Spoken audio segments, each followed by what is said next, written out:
වේදනාව දැනෙන්නේ කැම නිසා නෙවෙයි, දත්වල සංවේදීතාවය නිසායි. විසඳුම නව සෙන්සිටිව් එක්ස්පර්ට් by සිග්නල්. තත්පර 30න් වේදනාවට සහනයක්. නැවත මතුවීම වැළැක්වීමට උපකාරී වේ. දත්වල සංවේදීතාවය නිසා ඇතිවන වේදනාව ඔබත් පරාජය කරන්න. නව සෙන්සිටිව් එක්ස්පර්ට් by සිග්නල්.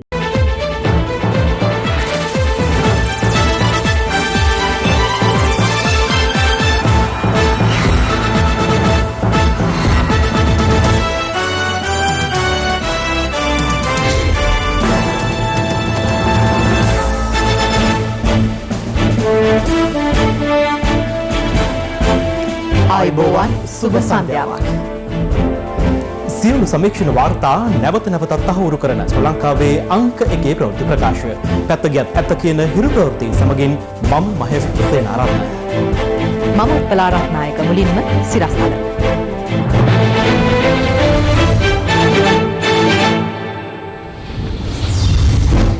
කොටි ත්‍රස්තවාදය පරාජය කර වසර 11ක් සපිරේ. හිරුට එරෙහි වූ කොටි. තවත් ඇටැක් කරනගේ නමුත් ඒකට කියන්න තියෙනවා ගහන්න හිරු මාධ්‍යයට බැර වෙන්න දෙයක් නැහැ. හිරු මාධ්‍ය අපේ රටේ මාධ්‍ය දැවැන්තයෝ ලෝකෙට පෙන්වන්න පුළුවන් මාධ්‍ය ශ්‍රේෂ්ඨයක් අපිට තියෙන්නේ. අපේ මාධ්‍ය කොහොමද ගහලා කෙලින් ඒ පැය 24ක් යන්නේ ඉස්සෙල්ලා. IOC මිල වැඩි කිරීම ගැන ඇමතිගේ අප්‍රසාදය. බෙදුම්කරුවන් තොග ගැනීම නවත්වයි. මිනි කැට දෙකක් මැණික් පතලක සැඟවෙයි.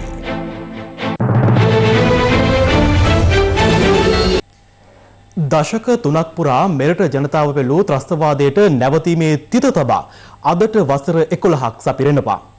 මේ ත්‍රස්තවාදයේ ක්‍රූරත්වයත්, එය පෙරද වූ ආරක්ෂක අංශවල විශිෂ්ටත්වයත්, ඒ වෙනුවෙන් ලැබුණු අද්විතීය නායකත්වයක් ගැන සිදු කරන අතීත ආවර්ෂණයක්.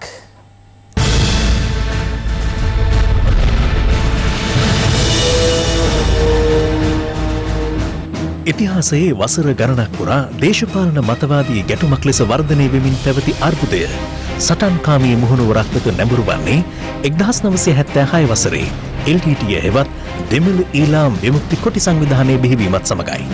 යාපනය නගරාධිපති ඇල්ෆ්‍රඩ් දොරයප්පා 1975 වසරේදී ඝාතනය කරමින් කොටි සංවිධානය සිය ඝාතන රැල්ල ආරම්භ කළා. 1983 වසරේ පොලිස් නිලධාරීන් පිරිසක් ඝාතනය කිරීමේ පටන් කොටි සංවිධානය මෙරට ජීවිත දහස් ගණනක් බිලිගත්තා. ජයශ්‍රී මහ බෝධිය වන්දනා කරමින් සිටි බැතිමතුන් ඉලක්ක කරගත් ප්‍රහාරය එය අතුරින් ප්‍රධාන වුණා.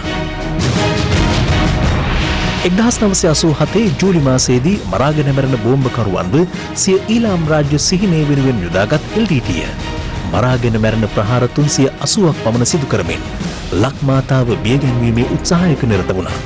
1990 වසරේ ඊලාම් යුද්ධයේ දෙවැනි අදියර ඇරඹුණේ නැගෙනහිර පළාතේ පොලිස් නිලධාරීන් 600ක් අමුවේ මරා තබමින් LTTE ප්‍රදර්ශනය කළ ක්‍රූරත්වයත් සමගයි. ඉන් නොනැවතුණු කොටි සංවිධානය මායිම් ගම්මාන මෙරට බස් වහරට හඳුන්වා දීමට සිදුවන පරිද්දෙන් සාමාන්‍ය වැසියන් දඩයම් කිරීම ආරම්භුවා. කොටි සංවිධානයේ නියපහරට ලක්ුණේ සිංහල ජනතාව පමණක් නොවේ. 72000ක් මුස්ලිම් ජනතාව උතුරෙන් පන්නා දැමූ ත්‍රස්තවාදීන් සිය අමානුෂිකත්වය මොනවට ප්‍රදර්ශනය කළා. 2002-2006 අතර කාලයේදී සටන් විරාමයක් ප්‍රකාශයට පත් කළ පැවති එක්සත් ජාතික පක්ෂ රජය සටන් විරාම ගිවිසුමකුත් අත්සන් තැබීමෙන් පසු සාම සාකච්ඡාවට කිහිපයක් පැවැත්තුවා. නමුත් 2005 වසරේදී හිටපු විදේශ අමාත්‍ය ලක්ෂ්මන් කදිරගාමර් මහතා ඝාතනය කරමින් ඔවුන් ලෝකයට ප්‍රදර්ශනය කළේ සිය සිත් පිත් නැති ලේ පිපාසයේ තරමයි. 2005 වසරේ මහින්ද රාජපක්ෂ මහතා මෙරට ජනාධිපති ධුරයට පත්වීමෙන් පසු කොටි සංවිධානය වේරු වැටුණා. ගරිල්ලා සටන් ක්‍රම උපයෝගී කරගනිමින් ඔවුන් මිනිස් ජීවිත වැඩි වැඩියෙන් බිලිගත්තා. කැබිති කොල්ලෑවේදී බස් රථයකට බෝම්බ අටවා කුඩා දරුවන් ඇතුළු 64ක් බිලිගත් සිද්ධියෙන් පැය කිහිපයකට පසු එහි ගිය මහින්ද රාජපක්ෂ ජනාධිපතිතුමා LTTE පරාජය කිරීම ගැන තීරණාත්මක අධිෂ්ඨානයකට පැමිණියා.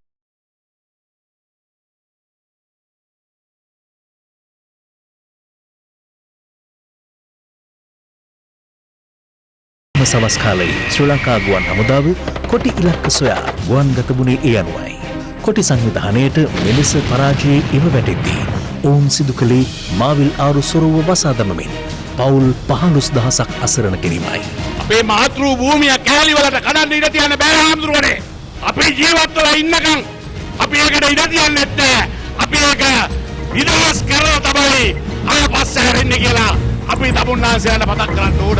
ජනතාවගේ මූලික අවශ්‍යතාවක් අවහිර කිරීම සාකච්ඡා කිරීමට පවා නොහැකි තරමේ මානව හිමිකම් උල්ලංඝනයක් බව පැවසූ එවක ජනාධිපති මහින්ද රාජපක්ෂ මහතාගේ අනින් ක්‍රියාත්මක ත්‍රිවිධ හමුදා විරුවන් 2006 ජූලි 26 මාවිල් ආරු සොරව විවෘත කළා.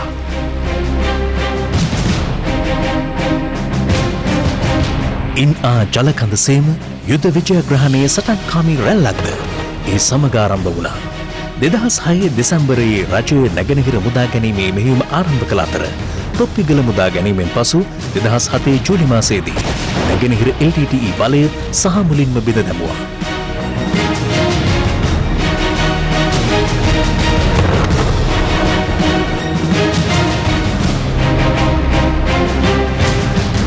මේ වන විට ආරක්ෂක ලේකම්වරයා වශයෙන් රණ පෙරමුණට මඟ පෙන්වමින් ඔවුන්ට දිරියක් වූ වත්මන් ජනාධිපති ගෝඨාභය රාජපක්ෂ මහතා රජයේ නිල වශයෙන් කොටි සංවිධානයට එරෙහි සටන 2008 වසරේදී දියත් කළ පසු රණවිරුවන් පසුපස සෙවණැල්ලක් මෙන් සිටියා.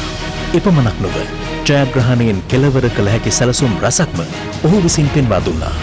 උතුරේ බලය අත්පත් කරගනිමින් ආරක්ෂක හමුදාව මන්නාරම හරහා කිල්ලොච්චිය බලා ගමන් ආරම්භුවේ 2008 වසරේ අගභාගයේ ශ්‍රී ලංකා ගුවන් හමුදාව අහසින් කොටි ඉලක්ක සුණු විසුණු කරද්දී නාවික හමුදාව රට වට බැඳි රන් වැටක් මෙන් නොසැලී ලක්මව සුරකින්න සටනට දිරි දුන්නා. ජනාධිපති මහින්ද රාජපක්ෂ මහතාගේ ආරක්ෂක ලේකම් ගෝඨාභය රාජපක්ෂ මහතාගේ නොපසුබට වීරයෙන් දිරියලත් ත්‍රිවිධ හමුදාව ඇතුළු සමස්ත ආරක්ෂක අංශ පමණක් නොව මුළු රටම විජයග්‍රහණයේ බලාපොරොත්තුවෙන් දැස් දල්වා බලා සිටියා. කුරිරු LTTE මේ වන විට යුද මුක්ත කලාපයක් තුළට තල්ලු වෙමින් සිටියේ. පරාජය හැර අන් විකල්පයක් ඔවුනට ඉතිරි නොවූ පසුබිමකයි. LTTE දෙමළ ජනතාව බිහිතියට පත් කරමින් ගෙන ගිය බිහිසුණු පාලනයේ සාක්ෂි උතුරෙන් හමු වූ අතර LTTE නායකයින් සෙවූ සුපිරි ජීවිතවල නිර්වත ලෝකය හමුවේ හෙළිදරව් වෙමින් තිබුණා. අප්‍රේල් මාස 25 වනදා වන විට වර්ග කිලෝමීටර 10කට සීමා වී සිටි කොටි ත්‍රස්තයින් යුද මුක්ත කලාපයේ සිටි දෙමළ ජනතාව පලිහක් ලෙස යොදා ගනිමින් ඔවුන්ට මුවා වී ප්‍රහාර එල්ල කිරීම ආරම්භුවා. නමුත් සිවිල් ජනතාව ඒ වන විටත් ඒ ඝාතන සංස්කෘතිය හැරදමා හමුදාවේ රැකවරණ පතා පැමිණීමට පටන්ගෙන තිබුණා. මිට පෙළමයි මාත්‍යය ඕන හැමෝටම නිවෙසයක් ඕන හැමෝම ජීවත් වෙන්න ඕන හැමෝම බේරගන්න ඕන රජුට කියන්න ඕන අපේ ළමයි ඔක්කොම දෙමළ ජනතාව ඔක්කොම බේරගන්න ඕන. යුද හමුදාව සිය මානුෂිකත්වයේ දෑත ඔවුන් වෙත දිගු කරමින් ලොවට ප්‍රදර්ශනය කළේ මේ සටන ත්‍රස්තවාදයට එරෙහි වූවක් පමණක් බවයි.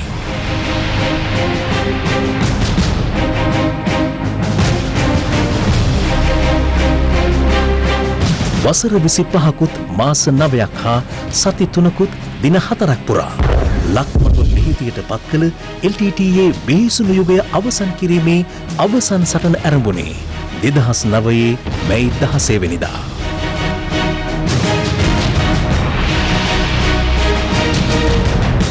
ඒ වන විට ජෝදානයේ G11 සමුළුවට එක්වෙමින් සිටි ජනාධිපති මහින්ද රාජපක්ෂ මහතා ලොවට පැවසුවේ මව්බිම LTTE ග්‍රහණයෙන් මුදාගත් බවයි. සමුළුව අමතා මව්බිම වෙත පැමිණි එතුමන් මේ විශිෂ්ට දිවයිනට මිනිසෙකු ලෙස පුද කළ හැකි ඉහළම නමස්කාරය පුද කළේ මව්බිමේ විජයග්‍රහණය සංකේතවත් කරමින්.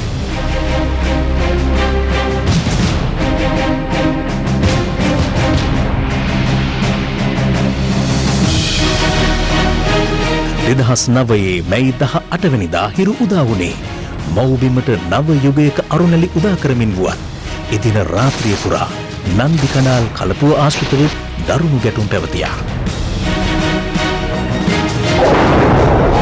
හිරු උදා වී පැය කිහිපයක් ගතවත්ම රටක් බිහිතියට පත් කළ කොටිනායක වේලුපිල්ලේ ප්‍රභාකරන් එම ගැටුමේදී මිය ගිය බව තහවුරු වුණා. ඉවරයි දන්නවනේ කමාඩෝ සරසොත්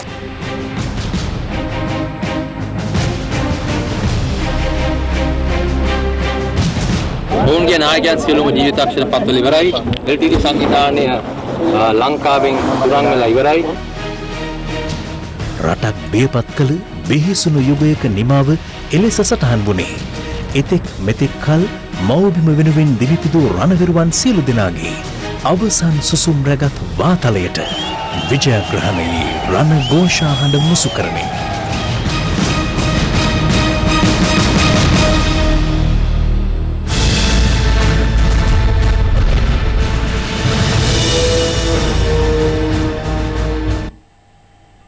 යහපාලන ආණ්ඩුව විසින් දේශපාලනික වශයෙන් අවමානයට සහ දඩයමට ලක් කරමින් ජාත්‍යන්තර අධිකරණ වෙත පවා දුන් ත්‍රිවිධ හමුදාවේ සියලු පිරිස් වෙත යුක්තිය ඉටු කරන බව අග්‍රාමාත්‍ය මහින්ද රාජපක්ෂ මහතා පවසනවා. විජයග්‍රහණයේ 11 වසර සපිරීම නිමිත්තෙන් මාධ්‍ය නිවේදනයක් නිකුත් කරමින් අග්‍රාමාත්‍යවරයා මේ බව සඳහන් කළා.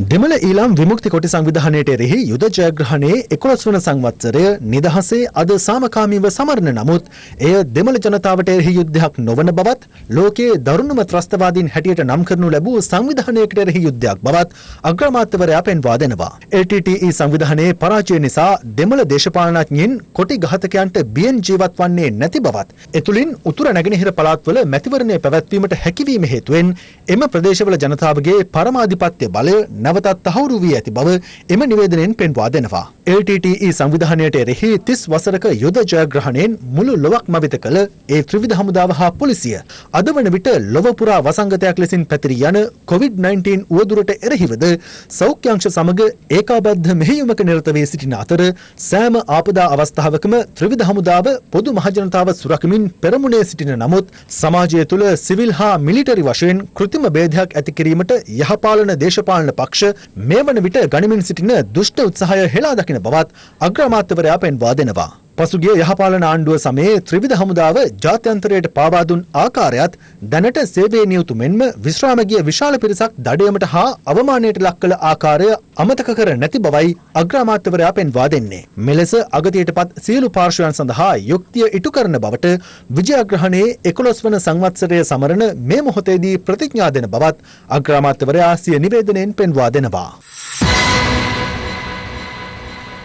යුද්ධය ලක්මවට ජයග්‍රහණය දිනා දෙමින් එලෙස අවසන් වුවත් ඒ වෙනුවෙන් දිවි කැප කළ පිරිස ගැන අප සැමගේ සිත් තුළ තවමත් ඇත්තේ ගෞරවයක්. ඒ ගෞරවය මුසු හැඟීමෙන් හිරු ප්‍රවෘත්තිංශය අද එක්තරා සුවිශේෂී ස්ථානයකට ගියා. මේ කළගුණදත් ජාතියක් ලෙස අප අද නොගොස් බැරි ගමනක්.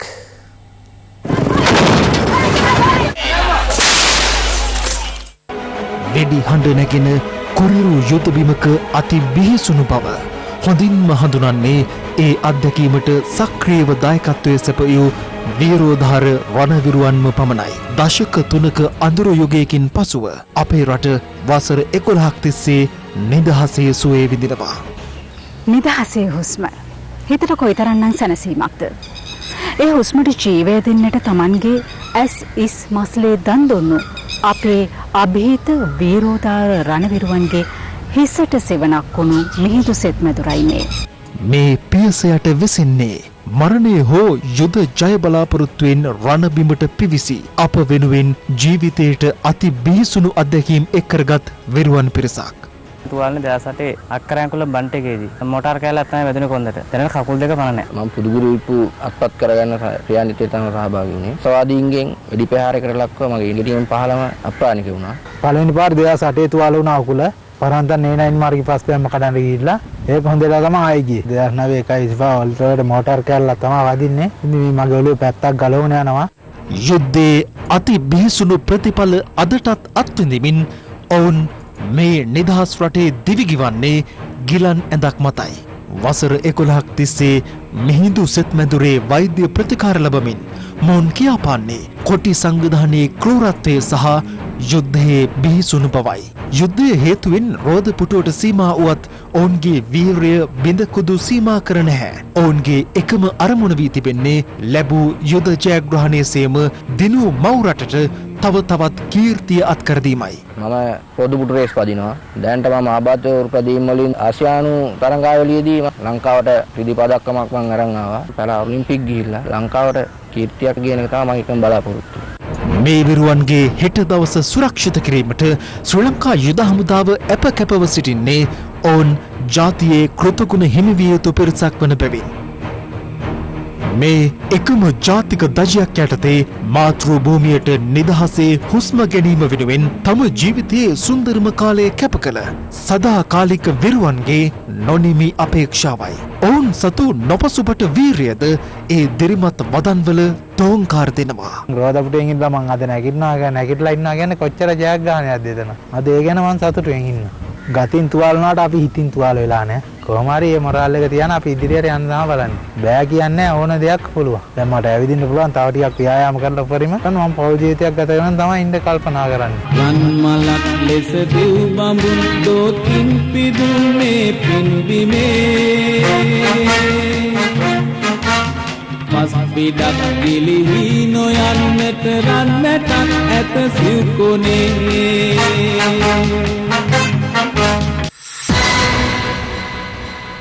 දැන් අවධානය දවසේ පුවත වෙත. දවසේ පුවත.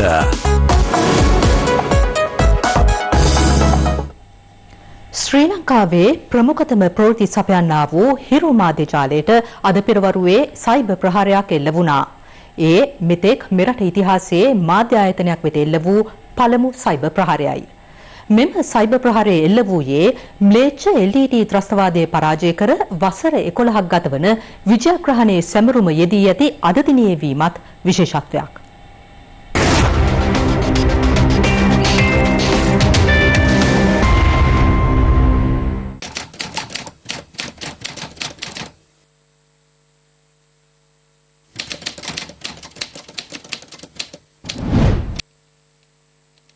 සමස්ත ජනතාවගේ තොරතුරු දැනගැනීමේ අයිතිය වෙනුවෙන් පෙරමුණගෙන සිටින hirunews.lk වෙබ් අඩවියට එල්ල වූ මෙම සයිබර් ප්‍රහාරය මෙහෙයවා ඇත්තේ LTTE හිතවාදී සංවිධානයක් වන දෙමළ ඊළාම් සයිබර් ආම් නැමැති සංවිධානයයි. ඒ රූට් අයිල්ස් නැමැති හැකර් කණ්ඩායමක් යොදා ගනිමින් සත්‍ය සහ යුක්තිය උදෙසා ජනතාවගේ තොරතුරු දැනගැනීමේ අයිතිය වෙනුවෙන් පෙනී සිටින ශ්‍රී ලංකාවේ ප්‍රමුඛතම පුවත් සපයන්නා වෙත එල්ල වූ මෙම සයිබර් ප්‍රහාරය සම්බන්ධයෙන් ශ්‍රී ලංකා පරිගණක හදිසි ප්‍රතිචාර සංසදයේ තොරතුරු ආරක්ෂණ අංශයද ප්‍රතිචාර දැක්වුවා. මේ ප්‍රහාරයේදී සිදු වෙලා තියෙන්නේ වෙබ් අඩවියේ දත්ත විකෘති කිරීමක්. අපි කණ්ඩායම පත් කරනු ලැබුවා මේ සඳහා. මේ කණ්ඩායම පිහිටුවීමේ ප්‍රධාන අරමුණ වුණේ මේ විකෘති කරන ලද වෙබ් අඩවි ඒවා නැවත යථා තත්ත්වයට පත් කර ගැනීම සඳහා ක්‍රියාමාර්ග ගන්න එකයි. මේ සයිබර් ප්‍රහාරය හමුවේ නොසැලී hirunews.lk වෙබ් අඩවිය නැවතත් අපසතු කර ගන්නට හිරු තාක්ෂණික කණ්ඩායමට ගත වූයේ විනාඩි කිහිපයක් පමණයි.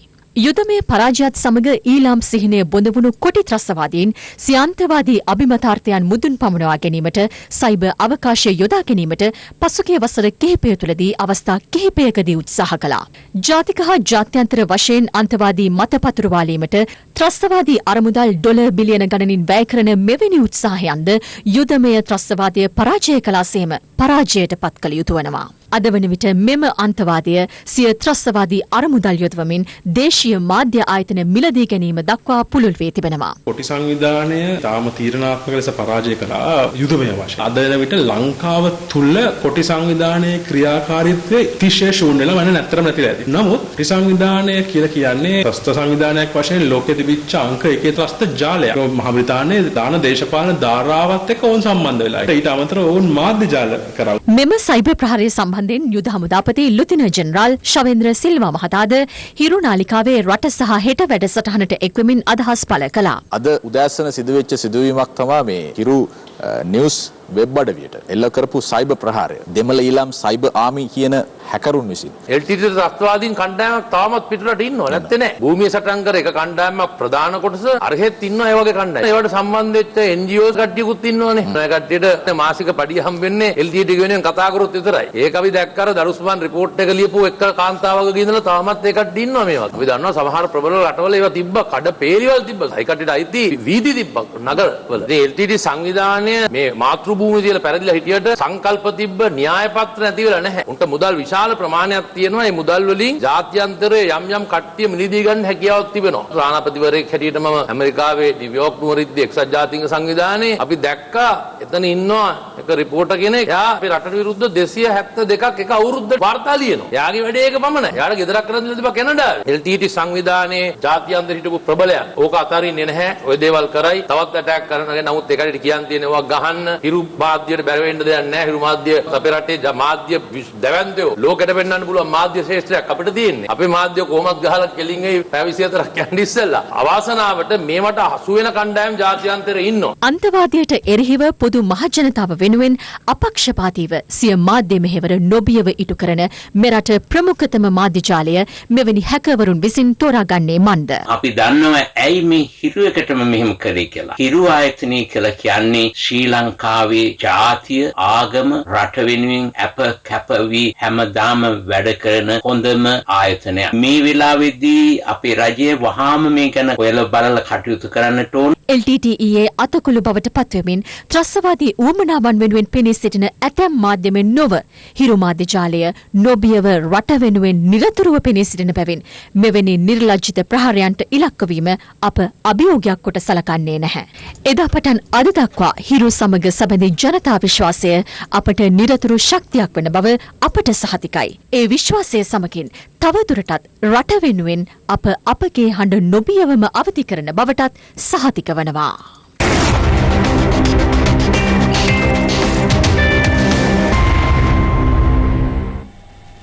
හිරු මාධ්‍ය ජාලය මෙලෙස සයිබර් ප්‍රහාරයකට ඉලක්ක වුණේ ඊළම සම්බන්ධයෙන් බ්‍රිතාන්‍යයේ ගාඩියන් පුවත්පතේ පළ වූ වාර්තාව සම්බන්ධයෙන් කරුණු හෙළිකිරීම හේතුවෙන් බව සිංහලයේ ජාතික සංවිධානය පවසනවා.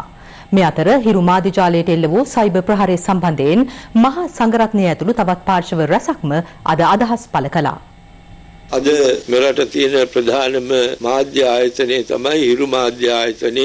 ඊටාම සත්‍ය ප්‍රවෘත්ති මහජනතාවට ලබා දෙමින් ක්‍රියා කරනවා රට දියුණු කරන්න. සංනිවේදන මාධ්‍ය දුර්වල කිරීමට මේ අය බලාපොරොත්තු වෙන්නේ. ජනතා සංවිධාන දුර්වල කරලා නැවතත් LTT සංවිධානයට යම්කිසි ශක්තියක් ලබා ගැනීමේ අදහසක්. ඒ සම්බන්ධයෙන් ක්‍රියාමාර්ග ආරගෙන මේ ත්‍රස්තවාදී ව්‍යාපාර සාමුලින් දුරු කිරීමට ක්‍රියා කිරීම අවශ්‍ය බව මේ වෙලාවේ මතක් කරන්න කැමැති. හිරු ප්‍රවෘත්ති වෙබ් අඩවියට මේ ප්‍රහාරය එල්ල කිරීමේ විශාල කුමන්ත්‍රණයක් තියෙනවා කියන එක අපට පැහැදිලිව පෙරෙන්න තියෙනවා. මේ රණවිරුවන් සිහිපත් කරන රණවිරුවන්ට ආශිර්වාද කරන මේ කාල වකවානුවේදීම එම ප්‍රවෘත්ති වලට බාධා පැමිණීමේ විශේෂ අපේක්ෂාව මතුවෙච්ච බව අපට හිතා ගන්න පුළුවන්. මේ රටේ සියලු ජනතාවම අවදි වෙන්නට ඕන අවස්ථාවක් මේක. මේ රට නැවතත් යුද බිමක් බවට පත් කරන්නට අපේ රටේ මිනිස්සුගේ මනස විනාශ කරන්නට මේ කොටි හිතවාදීන් ගෙනියන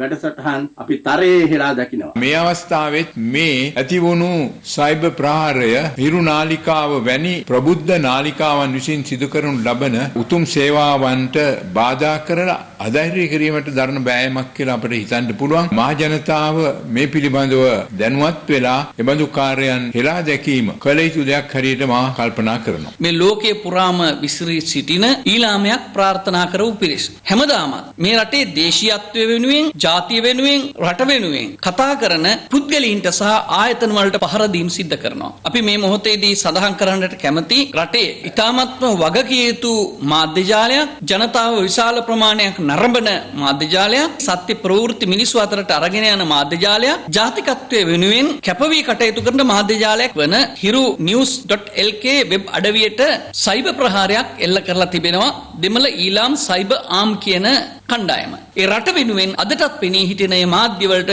මෙබඳු ප්‍රහාර එල්ලවීම අපිට අපේක්ෂා කරන්න වෙනවා. හැබැයි ඒ ප්‍රහාරයන් අපි තරයේ හෙලා දකින බවත් අපි සඳහන් කරන්නට කැමතියි. දෙමළ ඩයස්පෝරාව අද වෙනකොට එංගලන්තයේ වගේ රටවල් වල ඉඳලා ක්‍රියාත්මක වෙමින් පවතිනවා. ලංකාව තුල ඔවුන්ගේ සිහිනාදි රාජ්‍ය ගොඩනගමින් ඉන්න වගේ අපිට පේන්න තියෙනවා. ඒ වගේම තමයි ඔවුන්ට එරෙහිව පෙනී සිටිනා වූ ආයතන වලට එරෙහිව මුදල් වියදම් කරමින් ඒවාට පහර එල්ල කරමින් දැවැන්ත කුමන්ත්‍රණයක යෙදෙනවා. ඒකේ අලුත්ම කුමන්ත්‍රණය තමයි හිරු නාලිකාවේ සයිබර් ප්‍රහාරයක් එල්ල කරනවා. ජනතාව වෙනුවෙන්, රටේ උන්නතිය වෙනුවෙන්, රටේ ජාතික ආරක්ෂාව වෙනුවෙන්, ජාතිය වෙනුවෙන් කොන්දේසි විරහිතව හිට ගන්නා වූ නාලිකාවක් හිරු නාලිකාව. ඒ නිසාවෙන් තමයි මේ කොටිහිතවාදී සයිබර් ප්‍රහාරය එල්ල වෙලා තිබෙන්නේ. විදුලි සංදේශ නියාමන කොමිෂන් සභාව මේ වෙනුවෙන් දැඩි ක්‍රියාමාර්ග ගත යුතුයි කියන එකත් මේ වෙලාවේ මතක් කරනවා. බෙදුම්වාදී, අන්තවාදී, ත්‍රස්තවාදී මේ දෙමළ ඩයස්පෝරාව මේ හිරු මාධ්‍ය ජාලයට විරුද්ධව දැඩි සටනක නියැලුණා. එහි නවතම තත්ත්වය තමයි අන්තවාදී ත්‍රස්තවාදී කණ්ඩායමක් විසින් වෙබ් අඩවියට රිංගල මේ වෙබ් අඩවිය විනාශ කරලා තියෙනවා. මේ මාධ්‍ය මර්ධනයට විරුද්ධව මේ දේශීය සහ ජාත්‍යන්තර මාධ්‍ය කුමන්ත්‍රණයට විරුද්ධව නැගී සිටලා මෙරටේ මාධ්‍ය ආයතන දෙමළ ඩයස්පෝරාවට ග්‍රහණයට යට කරන්නේ නැතුව මේ මාධ්‍ය ආයතන බේර ගන්න කටයුතු කරන්න කියලා අපි තාම අවධාරණයෙන් මෙරටේ පාලකයන්ගෙන් ඉල්ලා සිටිනවා. ඊළම් සිහිනය අපි මෙහෙදී විනාශ කළාට ඒ සිහිනය තාමත් ජීවමානව තියෙනවා පිටරට. ඔවුන්ගේ වාර්ෂික ආදායම ඩොලර් මිලියන 400යි. ඒ සියලුම මුදල් ඔවුන් වැය කරන්නේ මේ දේශ හිතයිෂී මාධ්‍යවල තියෙනවා නම් දේශ හිතයිෂී මේ වගේ ව්‍යාපාර තියෙනවා නම් සම්පූර්ණයෙන් මේවා කඩාකප්පල් කරන්න. ඉතින් ඒක නිසා අපි ඒ තර්ජනයටත් මුහුණ දිය යුතුයි. ඒ සම්බන්ධයෙන් දැනට කටයුතු කරලා තියෙනවා. පහුගිය දින 5 පුරාවට හිරු මාධ්‍ය ආයතනය විසින් ප්‍රචාරය කරපු ප්‍රවෘත්ති දිහා බැලුවොත් ඔවුන් දිගින් දිගටම දෙමළ ඊළාම් සංවිධානයට සම්බන්ධ ජාත්‍යන්තර ඩයස්පෝරාවේ ක්‍රියාකාරකම් පිළිබඳව ගාඩියන් පුවත්පතේ ලංකාවේ දෙමළ ඊළම පිළිබඳව දිගින් දිගටම ප්‍රශ්න කළා. බලධාරීන්ගේ අවධානය සඳහා යොමු කළා. එතකොට මේ වාර්තා කිරීමේ හේතුව නිමිත්තෙන් අපි දකිනවා මේ වෙද්දී ජාත්‍යන්තර සයිබර් කරුවන් විසින් බරපතල සයිබර් ප්‍රහාරයක් අද උදෑසන වෙද්දී මේ මාධ්‍ය ආයතනයට එල්ල කරලා තියෙනවා. දවසේ පුවත ඉදිරියේදී එන ඕනෑම අභියෝගයකට මුහුණ දීමට මෙරට ත්‍රිවිධ හමුදා ප්‍රමුඛ ආරක්ෂකාංශ සූදානම් බව යුද හමුදාපති ලුතිරන් ජෙනරාල් ශවේන්ද්‍ර සිල්වා මහතා අවධාරණය කළා. ඔහු මේ බව සඳහන් කළේ හිරු ටීවී ඔස්සේ විකාශය වූ රට සහ හෙට වැඩසටහනට එක් වෙමින්. අද වැඩසටහන වෙන් කර තිබුණේ මානුෂ්‍ය මෙහෙයුම සහ විජයග්‍රහණයේ සැමුරුම පිළිබඳව සාකච්ඡා කිරීමටයි.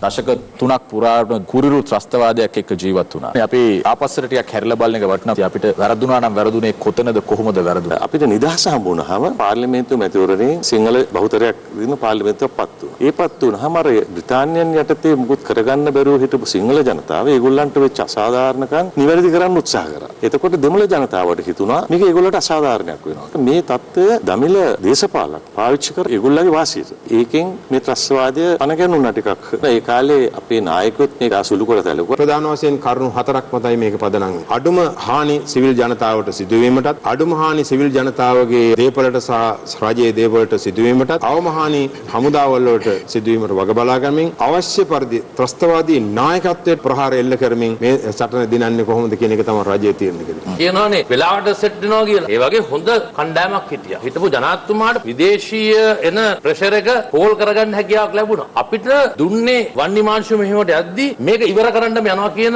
ඒ ගැරන්ටි එක තෝරලා බේරලා ත්‍රස්තවාදීන් හොඳටම ඉන්න ස්ථානට ගැහුවා ඉස්සෙල්ලා. ඒ ගැහුවම අර ගිනි පෙට්ටිය කඩාන වැටෙනවා වගේ අනිත් එක වැටෙනවා. රීඑන්ෆෝස් කරන්න හරි සපෝට් එකක් දෙන්න කට්ටිය නැති තත්ත්වයකට පත් කරගන්න හැකියාව. අන්තිම නැව් හතර විනාශ කරන්න අපිට යන්න ඕන ඕස්ට්‍රේලියාවට. මේක කරන්න අපිට දියුණු රටවල් වගේ ලොකු නාවික හමුදාවක් තිබුණේ නැහැ. අපිට තිබුණ අපේ තිබිච්ච පරණ නැව් නවීකරණය කළා වැලි කොට්ට දාලා මෝටාර් හයි කරා නැව් වල. ওই විදිහට තමයි අපි යුද්ධ කරේ. ත්‍රස්තවාදීන්ගේ අවි ගබඩා, බෝම්බ ගබඩා, මුහුදු කොට්ටු බෝට්ටු හංගල තිබ්බ ස්ථාන, පුහුණු කරන ස්ථාන සෑම දෙයක්ම අපි උඩුගුවනින් විනාශ කරන්න කටයුතු කරන්න පටන් ගත්තා. කොච්චර නිවැරදිද කියලා කිව්වොත් සමහර බටහිර රටවලින් කිව්වා මේ පිටරට පයිලට්ස්ලා තමයි ඇවිල්ලා ෆ්ලයි කරන්නේ කියලා. ඕගොල්ලන්ට මොන හරි මේ ටෙක්නොලොජිකලි ඇඩ්වාන්ස් ඒවා හයි කරලා තියනවාද, කොහොමද මේ බෝම්බ දාන්නේ, ලේසර් ගයිඩඩ් බෝම්බ තියනවාද කියලා අපිට ඒවා කිසි දෙයක් තිබ්බේ නැහැ. පයිලට්ලා ඒම් කරලා ඩයිව් කරලා ඒ ටාගට් එක අරගෙන ඉවරලා තිබ්බ බෝම්බ තමයි දැම්මේ. ආර්ථිකමය වශයෙන් රට අඩපණ කරන්න උත්සාහ කරයි සමහරට ඉදිරියට. විවිධ මතවාද ගොඩනගලා මේ රට අඩපණ කරන්න උත්සාහ කරයි ඉදිරියට. ත්‍රිවිධ හමුදාවක් විදිහට ඔබතුමන්ලා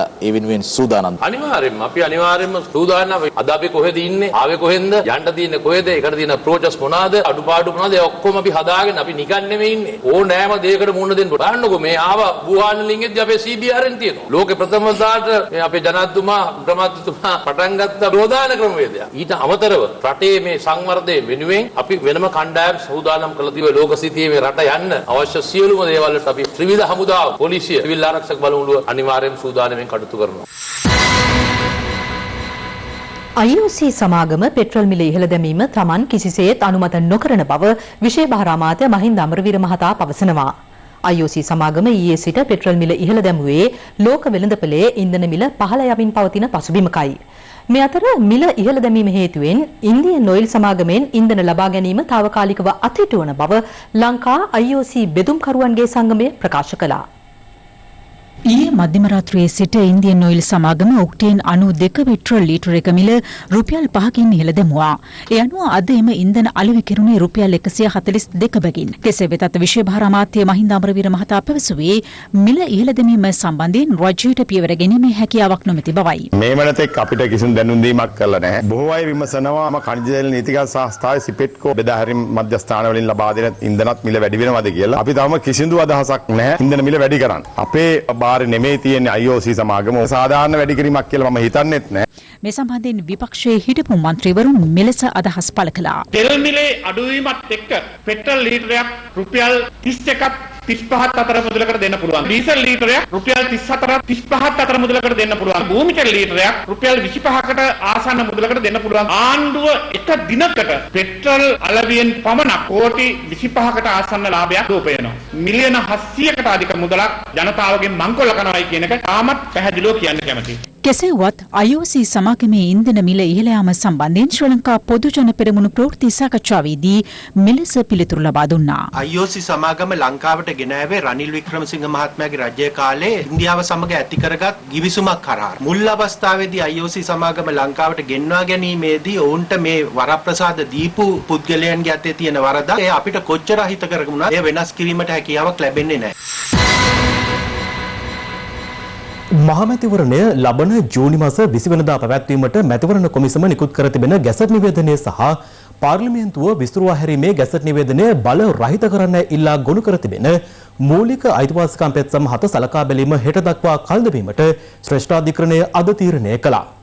ඒ අගවිනිසුරුවරයා ප්‍රමුඛ පංචපුද්ගල ශ්‍රේෂ්ඨාධිකරණ විනිසුරු මඩුල්ල හමුවේ අදාළ පෙත්සම් අද සලකා බැලුව අවස්ථාවේදී මෙම පෙත්සම සලකා බැලුනේ අගවිනිසුරු ජයන්ත ජයසූරිය, බුවනක අලු විහාරයේ සිසිරද ආප්‍රු, ප්‍රියන්ත ජයවර්ධන සහ විජිත් මලල්ගොඩ යන මහතුරුන්ගෙන් සමන්විත පංච පුද්ගල ශ්‍රේෂ්ඨාධිකරණ විනිසුරු මඩුල්ල හමු වෙයි. මේ සම්බන්ධයෙන් පළමු පෙත්සම ගොනු කර තිබුණේ නීතිඥ චරිත ගුණරත්න මහතා විසින්. අනතුරුව සමගි ජන බලවේගය ඇතුළු පාර්ශව 6ක්ද පෙත්සම් ගොනු කරනු ලැබුවා. ජාතික වැදගත්කමකින් යුතු පෙත්සම් වන බැවින් මේවා පූර්ණ විනිසුරු මඩුල්ලක් හමුවේ සලකා බලන්නේ පෙත්සම්කාර පාර්ශව කළ ඉල්ලීමට අනුව මෙම පෙත්සම් සලකා බැලීමට පංච පුද්ගල විනිසුරු මඩුල්ලක් පත් කිරීමටයි ඉකුත් 14 වෙනිදා අගවිනිසුරුවරයා තීරණය කළේ. පෙත්සම් වල වග උත්තරකරුවන් ලෙස මැතිවරණ කොමිසමේ සභාපති මහින්ද දේශාප්‍රිය, එහි සමාජිකයින් වන ජනාධිපති නීතිඥ MA අබේසේකර, මහාචාර්ය රත්නජීවන් හූල්, ජනාධිපති ලේකම් ආචාර්ය PB ජයසුන්දර, සෞඛ්‍ය සේවා අධ්‍යක්ෂ ජනරාල් විශේෂඥ වෛද්‍ය අනිල් ජාසිංහ යන මහතුරුන් සහ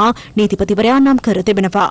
එමෙන්ම පෙත්සම් සම්බන්ධයෙන් පූජ්‍ය මුරුත්තෙට්ටුවේ ආනන්ද හිමියන්, ආචාර්ය ගුණදාස අමරසේකර ඇතුළු 11 දෙනෙකු අතරමැදි පෙත්සම් ගොනු කළා. මෙහිදී පෙත්සම්කාර චරිත ගුණරත්න මහතා වෙනුවෙන් පෙනී සිටි ජනාධිපති නීතිඥ MA සුමන්තිරන් මහතා අධිකරණය හමුවේ කරුණු දක්වමින් සඳහන් කළේ ලෝක සෞඛ්‍ය සංවිධානය මාර්තු මාස මුලදී කොරෝනා වසංගතයක් ලෙස නම් කර ඇති අවස්ථාවකදී මැතිවරණ කොමිෂන් සභාව මැතිවරණය පැවැත්වීමට දින නියම කරනු ලැබූ බවයි. පාර්ලිමේන්තුව ආණ්ඩුක්‍රම ව්‍යවස්ථාවෙන් නියම කර ඇති ප්‍රතිපාදනවලට අනුව මාස 3ක කාලයක් ඇතුළත යලි රැස් නොකිරීම මගින් බලධාරීන් ආණ්ඩුක්‍රම ව්‍යවස්ථා පාර්ලිමේන්තු මැතිවරණ පන්නත පමණක් නොව රටේ ජනතාවගේ මූලික අයිතිවාසිකම්ද උල්ලංඝනය කර ඇති බව ඔහු මෙහිදී පෙන්වා දුන්නා. පෙත්සම් සලකා බැලීම හෙට පෙරවරු 10 තෙක් කල් තැබීමට ශ්‍රේෂ්ඨාධිකරණ විනිසුරු මඩුල්ල තීරණය කළේ දෙපාර්ශවයේම අදහස් සලකා බැලීමෙන් අනතුරුවයි. මාර්තු 2 වෙනිදා කරපු නියෝගය එහිදී අප්‍රේල් 25 මැතිවරණ දිනය කියලා තියෙනවා. මයි 14 අලුත් පාර්ලිමේන්තුවක් රැස් වෙන දින කියලා තියලා තියෙනවා. දවස් දෙකම දැන් පවෙලා ගිහිල්ලා. ඒක කරන්න බැරි නම් මාර්තු 2 වෙනිදා කරපු නියෝගයත් දැන් අවලංගු වෙනවා. එන තමයි අපේ තර්කය. ඒක අපි අද ඉදිරිපත් කරා. කොරෝනා වසංගතයත් එක්ක ආණ්ඩුව ව්‍යවස්ථාව තව අර්බුදයකට ගිහිල්ලා තියෙනවා. ජනාධිපතිතුමා විසින් ගැසට් නිවේදනය නිකුත් කළේ මාර්තු 2 වෙනිදා. ඒ නාම ජනා කැඳවීම කාල සීමාව ආරම්භ වෙනකොට තමයි මේ තත්ත්වයන් පිළිබඳව ලෝකයේ විවිධ රටවලින් වාර්තා වුණේ. හැබැයි දැන් අද දිනේ වන විට රජය COVID-19 වසංගතය පාලනය කිරීම ග්‍රහණයට ලක් කරගෙන තියෙනවා. ඒ කියන්නේ රජයේ ඒ කටයුත්ත හරියට කරලා තියෙනවා. මගේ මතය මැතිවරණයක් තියන්න හැකි ආසන්නම දිනේ තියන්න ඕනේ සෞඛ්‍ය බලධාරීන්ගේ සහ රටේ ආරක්ෂක තත්ත්වය පිළිබඳව සැලකිලිට අරගෙන.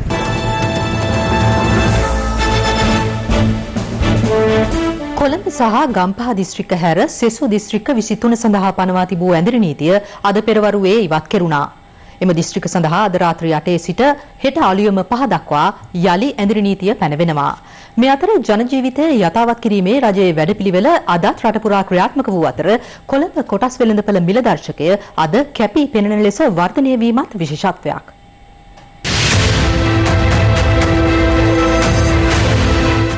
කොළඹ සහ ගම්පහ දිස්ත්‍රික්ක හැර දිවයිනේ සෙසු දිස්ත්‍රික්ක සඳහා ලබන 23 වෙනිදා දක්වා ඇඳිරි නීතිය ක්‍රියාත්මක වන්නේ රාත්‍රී 8 සිට අලුයම 5 දක්වායි. කෙසේ වෙතත් කොළඹ සහ ගම්පහ දිස්ත්‍රික්කවලට පනවා ඇති ඇඳිරි නීතිය අඛණ්ඩව ක්‍රියාත්මකයි. කොළඹ සහ ගම්පහ දිස්ත්‍රික්කවල ඇඳිරි නීතිය තිබියදී ජන ජීවිතය සහ ආර්ථික ක්‍රියාකාරීත්වය යථා තත්ත්වයට පත් කිරීම සඳහා පසුගිය 11 වෙනිදා රජය හඳුන්වා දුන් වැඩපිළිවෙල අද සිට යලිත් ක්‍රියාත්මක වුණා. ඒ අනුව රාජ්‍ය පෞද්ගලික දෙයන්ශී රාජකාරී කටයුතු සඳහා කොළඹට පැමිණීමට පසුගිය සතියට සාපේක්ෂව වැඩි දුම්රිය වාර ගණනක් යොදවා තිබූ අතර එම සංඛ්‍යාව 22ක්. ඇතැම් දුම්රිය ස්ථානවල මගින් රාජකාරියට පැමිණීම සඳහා අලුයම් කාලයේ සිටම රැඳී සිටියේ මෙලෙසින්.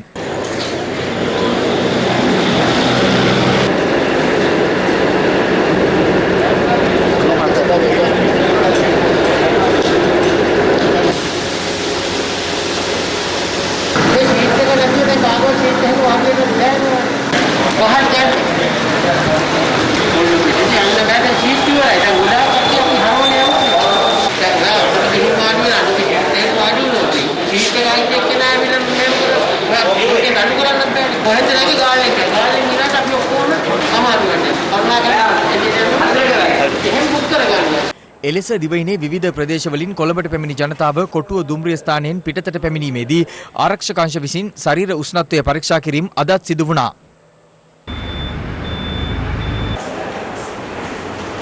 කෙසේ වෙතත් දුම්රිය සාමාන්‍ය අධිකාරිය ඩිලන්ත ප්‍රනාන්දු මහතා සඳහන් කළේ ප්‍රමාණවත් පරිදි දුම්රිය යොදවා තිබුණද අද දිනේද මගින්ගේ අඩුවක් දක්නට ලැබුණු බවයි.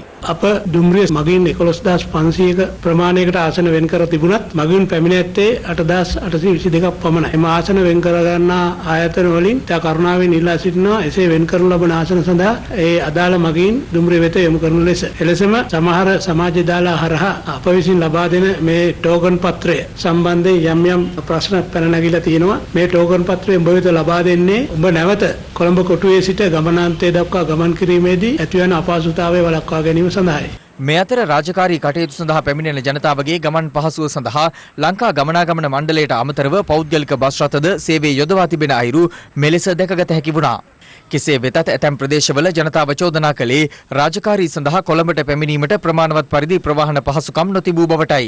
කොළඹට යන්න ආවේ. දැන් උදේ කෝච්චියට ආව කෝච්චියේ කට්ටිය වැඩි කියලා එතනින් එහාට ගත්තේ නැහැ. පාන්දර ඉඳලා ඉන්නේ තාමත් මේ බස් එක ගන්න කොළඹට යන්නේ. කිලෝමීටර් දෙකක් තියෙන මැදමහනුවරට එන්න. 5ට ඇඳිරි නීතිය ඉවත් කරවෙන් පස්සේ මම 6ට බස් එකට එන්න ඇවිල්ලා තමයි මේ ආවේ. දැන් මට යාගන්න විදියක් නැහැ. මේ 5:20ට කෝච්චිය මෙහෙන් ගිහිල්ලා රුපියල් 1000ක් කිල්ලන වෑන් එකට නිට්ටමුට විතරක් යන්නේ. ඒක වෑන් එකක් දැන් ගියා 7 දෙනෙක් දාගෙන. මේ අතර අද පෙරවරු 6න් අවසන් වූ ගත වූ පැය 24 තුළ දිවයින පුරා ඇඳිරි නීතිය උල්ලංඝනය කළ පුද්ගලයන් 2709 දෙනෙකු පොලිසිය විසින් අත්අඩංගුවට ගෙන තිබෙනවා. එම කාලයේදී පොලිස් බහරයට ගෙන ඇති වාහන සංඛ්‍යාව 946ක්. ඇඳිරි නීතිය ක්‍රියාත්මක දිස්ත්‍රික්කවල අත්‍යවශ්‍ය කටයුතු සඳහා බැහැරට යාම වෙනුවෙන් රජය හඳුන්වා දුන් ජාතික හැඳුනුම්පතේ අංක ක්‍රමවේදය යටතේ හෙට දිනේ බැහැරට යාමේ අවසරය හිමිවන්නේ අවසන් අංක 3 සහ 4 හිමි පුද්ගලයන්ටයි. ඇඳිරි නීතිය පැනවීමත් සමග සිය ගම්බිම් බලා යාමට නොහැකිව සිරවී සිටින ජනතාව යලි ගම්බිම් වෙත පිටත් කර හැරීමේ 8 වන අදියර අද පානදුර පොලිස් කොට්ටාශය ආශ්‍රිතව ක්‍රියාත්මක කෙරුණේ බස්නාහිර පළාත බහර ජ්‍යෙෂ්ඨ නියෝජ්‍ය පොලිස්පති දේශබන්දු තෙන්නකෝන් මහතාගේ ප්‍රධානත්වයෙන්. එහිදී ප්‍රදේශයේ පොලිස් වසම් 10ක් තුළ රැඳී සිටි පුද්ගලයන් 1000කට අධික පිරිසක් සිය නිවෙස් වෙත පිටත් කර හැරුණේ ශරීර උෂ්ණත්වය මැනවැලීමෙන් අනතුරුවයි. මේ අතර මෙවර විශ්වවිද්‍යාල ප්‍රවේශයට සුදුසුකම් ලැබූ පාසල් සිසුන්ගේ ප්‍රවේශ අයදුම්පත් සහතික කිරීම සඳහා ලබන 20, 21, 22 යන තෙදින තුල කටයුතු කරන ලෙස අධ්‍යාපන අමාත්‍යාංශය සියලු පාසල් බලධාරීන් වෙත දන්වා තිබෙනවා. එම අමාත්‍යාංශය නිකුත් කළ නිවේදනයක දැක්වුණේ සෞඛ්‍ය ආරක්ෂක ක්‍රමවේද අනුගමනය කරමින් විදුහල්පතිවරයා හෝ නියෝජ්‍ය විදුහල්පතිවරයා විසින් අදාළ විශ්වවිද්‍යාල ප්‍රවේශ අයදුම්පත් සහතික කිරීම සිදු කළ යුතු බවයි. මේ අතර දකුණු පළාත යටතේ ලියාපදිංචි කළ දැනට කල්පිරී ඇති වාහන බලපත්‍ර නිකුත් කිරීම සඳහා ලබා දී ඇති සහන කාලය ලබන ජූනි මාස 30 වෙනිදා දක්වා දීර්ඝ කර තිබෙනවා. දකුණු පළාත් ප්‍රධාන ලේකම්වරයා සඳහන් කළේ ඒ අනුව පසුගිය මාර්තු මාස 14 වෙනිදා සිට ජූනි 30 වෙනිදා දක්වා වූ කාල සීමාව තුළ කල්පිරෙන වාහන බලපත්‍ර අලුත් කිරීමේදී දඩ මුදලක් අය නොකරන බවයි. මේ අතර කොළඹ කොටස් වෙළඳපොළ මිල දර්ශක අද කැපී පෙනෙන වර්ධනයක් පෙන්නුම් කළා. එහිදී සියලු කොටස් මිල දර්ශකය ඒකක 167.81 ඉහළ ගිය අතර එය පෙර දිනයට සාපේක්ෂව 3.78ක වර්ධනයක්. එමෙන්ම S&P සහ ශ්‍රී ලංකා 20 දර්ශකද ඒකක 92.2 ඉහළ ගියේ 5.25ක වර්ධනයක් සමගින්. මෙය 2012 වසරේ S&P සහ ශ්‍රී ලංකා 20 දර්ශක හඳුන්වා දීමෙන් අනතුරුව මේ දක්වා වාර්තා වූ වැඩිම දෛනික වර්ධන ප්‍රතිශතය වීම විශේෂත්වයක්.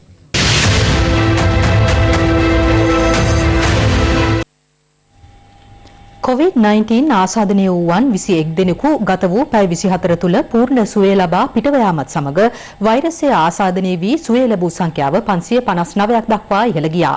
එමෙන්ම නිරෝධායන මධ්‍යස්ථාන 36ක පුද්ගලයන් 3302 දෙනෙකු තවදුරටත් නිරෝධායනය වෙමින් සිටින අතර නිරෝධායනය අවසන් කළ පුද්ගලයන් 9441 දෙනෙක් මේ වන විට නිවෙස් බලා පිටත්ව ගොස් තිබෙනවා. වසංගත රෝග විද්‍යාංශය අද පෙරවරු 10ට නිකුත් කළ දත්තවලට අනුව ගෙවුණු පැය 24ක කාලය තුළ COVID-19 වෛරසය ආසාදනය වී පූර්ණ සුවය ලබා රෝහල් වලින් පිටව ගිය සංඛ්‍යාව 21ක්. අංගොඩ ජාතික බෝවන රෝග විද්‍යායතනයේ ප්‍රතිකාර ලැබූ ආසාදිතයන් 7 දෙනෙකු සහ හෝමාගම මූලික රෝහලින් මෙන්ම කොළඹ නාවික මහ රෝහලෙන් ආසාදිතයන් 5 දෙනෙකු බැගින් පිටව ගොස් ඇති අතර නැගෙනහිර කොළඹ මූලික රෝහලෙන් ආසාදිතයන් 4 දෙනෙකු මෙලෙස පිටව ගොස් තිබුණා. ගත වූ පැය 24ක කාලය තුළ නව කොවිඩ් ආසාදිතයන් 26 දෙනෙකු වාර්තා වුණා. මේ අතර මෙරටින් මේ වන විට COVID-19 ආසාදිතයන් 986 දෙනෙකු හඳුනාගෙන ඇති අතර පූර්ණ සුවය ලැබුවන් ගණන 559 දක්වා ඉහළ ගියා. අද වන විට සුව වෙලා ගෙදර ගොස් සිටින සංඛ්‍යාව රෝහල් ගතව සිටින සංඛ්‍යාව අභිබවා ගොස් තියෙනවා. නිසා සුව වීමේ ප්‍රතිශතය ඉහළ මට්ටමක පවතිනවා. මේ කාලය තුල ඩෙන්ගි රෝගයේ හිස එසවීමේ තර්ජනය තියෙනවා. කොවිඩ් රෝගය කෙරෙහි අවධානය යොමු කරන අතරම මේ ඩෙන්ගි රෝගය හිස එසවීම වැළැක්වීම සඳහා අවශ්‍ය සියලු කටයුතු කළ යුතුයි. මේ අතර අංගොඩ ජාතික බෝවන රෝග විද්‍යායතනයේ ප්‍රතිකාර ලබන නාවික හමුදා රණවිරුවන් වෙනුවෙන් අද එම රෝහල් කාර්ය මණ්ඩලය විශේෂ ප්‍රණාම වැඩසටහනක් සංවිධානය කළේ LTT ත්‍රස්තවාදීන්ගෙන් මෙරට මුදා ගනිමින් සිදු කළ විශේෂ සේවය අගය කරමින්. පසුගිය අප්‍රේල් මාස 22 වෙනිදා සිට මේ දක්වා කාලය තුල නාවික හමුදා සමාජිකයන් සහ ආශ්‍රිතයන් 673 දෙනෙකු කොවිඩ් ආසාදිතයන් ලෙස හඳුනාගෙන ඇති අතර ඉන් 204 දෙනෙකුම මේ වන විට පූර්ණ සුවය ලබා තිබෙනවා. මේ නාවික හමුදාවේ මේ රෝගීන් දිගට හමුවීම සම්බන්ධයෙන් සංගත වේද විද්‍යාඥයන් කිහිප දෙනෙක් ඒ සඳහාම යොමු කරලා තියෙනවා. ඒ අය විසින් තවදුරටත් පරීක්ෂණ පවත්වාගෙන යනවා නාවික හමුදාවේ ඇති වී තිබෙන තත්ත්වය පිළිබඳව. හුදකලා කිරීමෙන් පසුව පසුගියදා යලි විවෘත කෙරුණු නාරාහෙම්පිට දාබරේ මාවත ප්‍රදේශයේ අද PCR පරීක්ෂණ මෙලෙස සිදු කෙරුණා. ඇස් දෙක පියාගන්න නම් හරි කියනකොට ඇස් අරින්න. හැංගි උත්තු සෙල්ලම වගේ. ඊයේ දිනේ සිදු කළ සියලුම පරීක්ෂණවල වාර්තාවලින් එක කොවිඩ් රෝගියෙක්වත් දැනගන්න ලැබිලා නැහැ. ඉදිරියේදී හම්බුනියදී තෝරාගෙන high risk population සෙල්ල කරගෙන අපි PCR පරීක්ෂණ කිරීමට බලාපොරොත්තු වෙනවා. මේ අතර හෝමාගම දියගම පිහිටි මොරටුව තාක්ෂණ විද්‍යාපීඨයේ යුද හමුදාව මගින් පවත්වාගෙන යන නිරෝධායන මධ්‍යස්ථානයේ නිරෝධායන කාලය අවසන් කළ පුද්ගලයන් 52 දෙනෙකු අද සිය නිවෙස් වෙත පිටත් කර හැරුණා. අපි එක්සත් රාජධානියෙන් සිට මේ ස්ථානයට කැඳවාගෙන ආවයින් පස්සේ අපට උදව් කරපු ඔබතුමාලා සියලු දෙනාටම ඔබතුමාලාගේ මේ රාජකාරී කටයුතු නිරෝගීමත්ව පවත්වාගෙන යාමට අවශ්‍ය ශක්තිය ධෛර්යය ලැබෙන්න කියලා ප්‍රාර්ථනා කරනවා. දිවයින පුරා නිරෝධායන මධ්‍යස්ථාන 36ක පුද්ගලයන් 3302 දෙනෙකු තවදුරටත් නිරෝධායනය වෙමින් පවතිනවා. නිරෝධායනය අවසන් කර සිය නිවෙස් වෙත ගොස් ඇති සංඛ්‍යාව 9441ක්.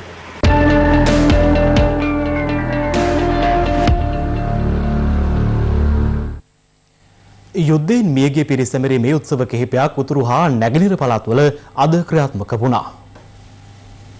උතුරු පළාත් හිටපු ප්‍රධාන අමාත්‍ය සී.වී. විග්නේශ්වරන් සහ එම පළාත් සභාවේ හිටපු මන්ත්‍රී එම්.කේ. සිවාජිලිංගම් යන මහතුරුන් මුල්ලි වයිකල් සැමරුම් උත්සවයකට සහභාගී වීම සඳහා පැමිණියද සංගුපිටි ප්‍රදේශයේදී පොලිසිය ඊට ඉඩ ලබා දුන්නේ නැහැ.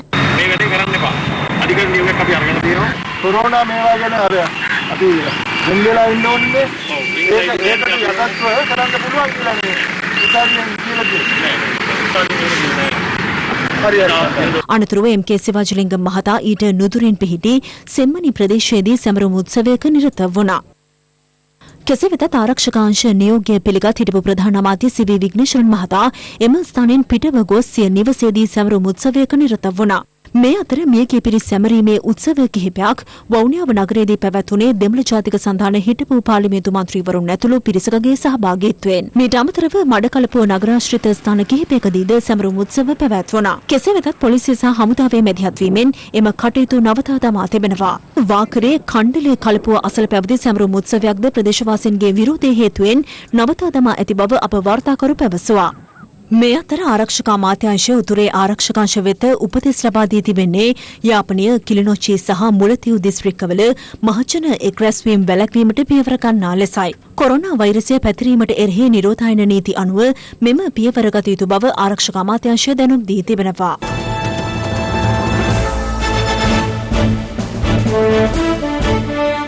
ලෝපුරා වාර්තා වන COVID-19 ආසාදිතයින් සංඛ්‍යාව මෙවන විට ලක්ෂ 48 ඉක්මවා තිබෙනවා. කොවිඩ් මරණ සංඛ්‍යාවද 3,16,000 ඉක්මවන අතර වෛරසයේ ව්‍යාප්තිය හේතුවෙන් බ්‍රසීලය දැඩි අර්බුදයකට මුහුණ දෙමින් සිටිනවා.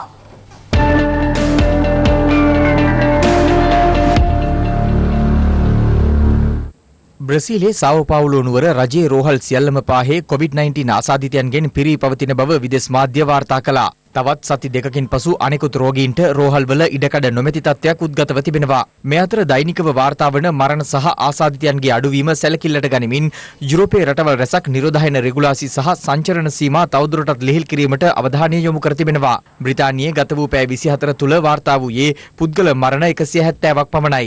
මාර්තු 24 වනදාට පසු එරටින් දිනක් තුළ වාර්තා වූ අවම COVID-19 මරණ සංඛ්‍යාව මෙයයි. ඉතාලියෙන්ද මාර්තු 9 වනදාට පසු වාර්තා වූ අවම දෛනික COVID-19 මරණ සංඛ්‍යාව ඊයේ වාර්තා වූ අතර එම ගණන 145ක්. ස්පාඤ්ඤයෙන්ද මාස දෙකක් තුල වාර්තා වූ අවම COVID-19 මරණ සංඛ්‍යාව 87ක් ලෙස ඊයේ වාර්තා වුණා. COVID-19 අර්බුදය හේතුවෙන් ඇමරිකාවේ විරකියාව 125කින් පමණ ඉහළ ගොස් ඇති අතර දළදේශීය නිෂ්පාදනය 20ත් 30ත් අතර මට්ටමකින් පහළ ගොස් පවතින බව විදෙස් මාධ්‍ය මේ අතරතුර වාර්තා කළා. ඉන්දියාවද COVID-19 ව්‍යාප්තිය හේතුවෙන් අකර්මණ්‍ය වූ දෛනික කටයුතු මේ මාස 31 වනදායින් පසු යථා තත්ත්වයට පත් කිරීමට තීරණය කර තිබෙන්නේ ආර්ථික බලපෑම සැලකිල්ලට ගනිමින්. ලොව පුරා වාර්තා වන COVID-19 ආසාදිතයන් සංඛ්‍යාව අද වන විට 48,15,707 දක්වා ඉහළ ගොස් ඇති අතර සුවය ලැබූ සංඛ්‍යාව 18,63,381ක්. ලොව පුරා වාර්තා වන COVID-19 මරණ සංඛ්‍යාව 3,16,860 දක්වා ඉහළ ගොස් තිබෙනවා. දැන් රටවටා හිරු. රටවටා හිරු.